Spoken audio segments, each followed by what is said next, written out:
নমস্কার বন্ধুরা, সবাই কেমন আছেন? আশা করি সবাই খুব ভালো আছেন। বন্ধুরা, এখন বাজে রাত ৮টা বা সন্ধ্যা ৮টাও বলতে পারেন। আমি বেরিয়ে পড়েছি আমার বান্ধবীর ছেলের বিয়ে রিসেপশন পার্টি আছে আজকে, আমি ওখানেই যাচ্ছি। তো এইবার দেখুন সামনে কি ঘুরঘুটে অন্ধকার, দুটো একটা লাইটও নেই, দেখেছেন? এইদিকে দেখুন কি অন্ধকার। গ্রামের দিকে হলে এইগুলো হয়, খুব অন্ধকারই থাকে, স্ট্রিট লাইটগুলো সেইভাবে দেয় না।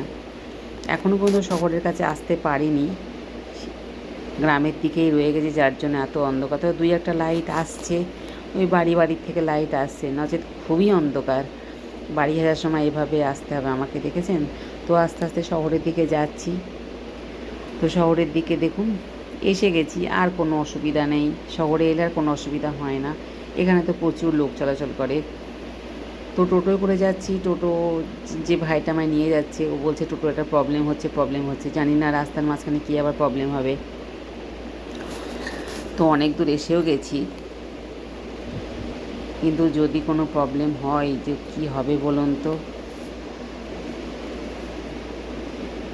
যা, এই টোটোটার গেল টায়ার পাংচার হয়ে, এইবার কি হবে, কি করব? রাস্তায় অনেকক্ষণ দাঁড়িয়ে দাঁড়িয়ে চিন্তা করলাম, করে টোটো এলো, সেই টোটোতে আমি উঠলাম, উঠে তারপরে আমি গেলাম। তো আমি এখন ডিরেক্ট বন্ধুর বাড়িতে আমি যাব না, আমি আর একটা বন্ধুর বাড়িতে যাব, তার সঙ্গেই যাব। সে বাইক করে নিয়ে যাবে আমাকে। এবার সে বন্ধুর বাড়ির সামনে গিয়ে যে আমি দাঁড়াবো, বন্ধুর বাড়িটাও তো আমি চিনি না। তো যাই হোক, খুঁজতে খুঁজতে বন্ধুর বাড়িটা আমি এসে গেছি। এই যে বন্ধুর বাড়িতে সে ছবিওটা তুলে নিলাম আমি। তো এই বুলেটে করে আমাকে নিয়ে যাচ্ছি। তবে জয়ন্তর খুব বাইক চালানোর হাত কিন্তু খুব পাকা, দারুণ চালাচ্ছে কিন্তু। বিয়ে বাড়ির সামনেও আমি এসে গেছি, কি সুন্দর করে সাজিয়েছে, দেখেছেন? কি সুন্দর লাগছে বলুন তো। তবে হ্যাঁ, একটা কথা বলতে আমি ভুলে গেছি। আমি যে বান্ধবীর কথা বলছি, ছন্দা কিন্তু অ্যাকচুয়ালি মুসলিম। তো মুসলিম বান্ধবীর ছেলের বিয়েতে রিসেপশন পার্টিতে কিন্তু আমরা এসে গেছি। আমাদের একটা পুরো গ্রুপ আছে বান্ধবীদের, স্কুল লাইফে সবাইকে বলেছে। তবে সবাই তো আসতে পারেনি, কয়েকজন এসছে, কয়েকজন আসেনি। তো ভিতরে গিয়ে জানতে পারবো কে কে এসছে আর কে কে আসেনি।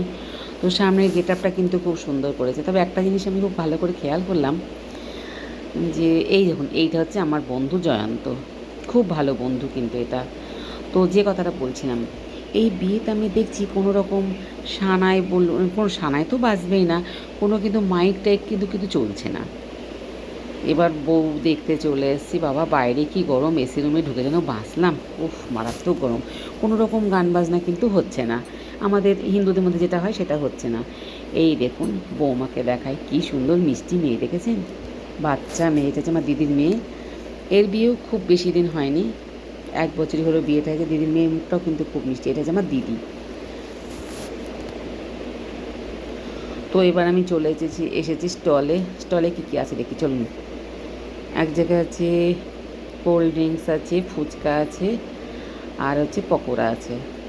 তো পকোড়াও খাবো না আমি, ফুচকাও খাবো না, আমি একটু এই যে মাজা খাবো। তো মাজাটা নিয়েছি, মাজা খাবো বলেই, কারণ কি গরম তো, সেই জন্য কফিও খেলাম না। অতিরিক্ত গরমে কফি খেতে বিরক্ত লাগলো, মাজাটাই খাচ্ছি। কারণ ঠান্ডা আছে, ঠান্ডা ঠান্ডা বেশ খেতে ভালো লাগবে। আর গরম তো মারাত্মক পড়েছে, সেটা বলার অপেক্ষা রাখে না।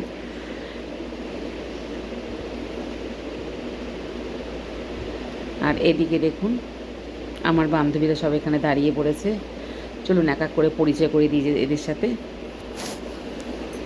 এরা কিন্তু কফি খাচ্ছে, আমি কিন্তু কফি খেতে পারলাম না, কিন্তু গরম। এরা যে কী করে খেলো কি জানি।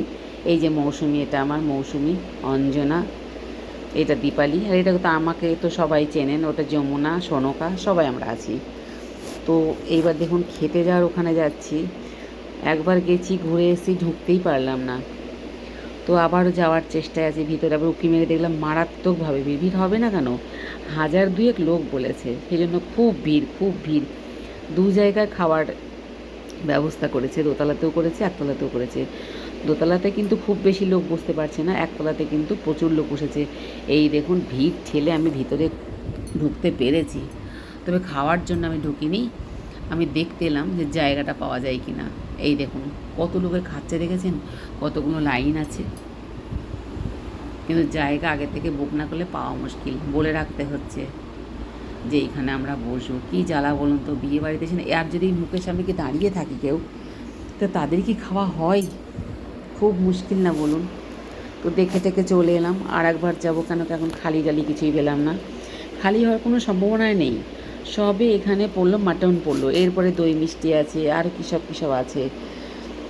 তো যাই হোক, এবার অনেক পরে আমাদের জায়গাটা হয়েছে। এবারে দেখুন, আমাদের এত গরম লেগেছে যে গরমের জন্য গয়নাগাটি খুলে ফেলেছি। কি করব, মারাত্মক গরম। আমরা সব বন্ধুরা যখন একসঙ্গে বসেছি, আমরা ভীষণ এনজয় করছি। দেখুন, এখানে খেতে বসেও আমাদের এনজয় করা আমাদের যেন থামে না। গরমের জন্য দেখুন কোনো গয়না রাখিনি, চুলটা পর্যন্ত খুলে ফেলেছি আমি। মারাত্মক গরম পড়ছে, কী বলবো বলুন। এখানে যেন সব থেকে গরম লেগেছে আমার আর যমুনার। তো আমরা খুব শর্ট টাইমে খেয়ে নিয়েছি, কেন কি এত ভিড়, খাবার জায়গাটা ছেড়ে দিলাম ওর জন্য।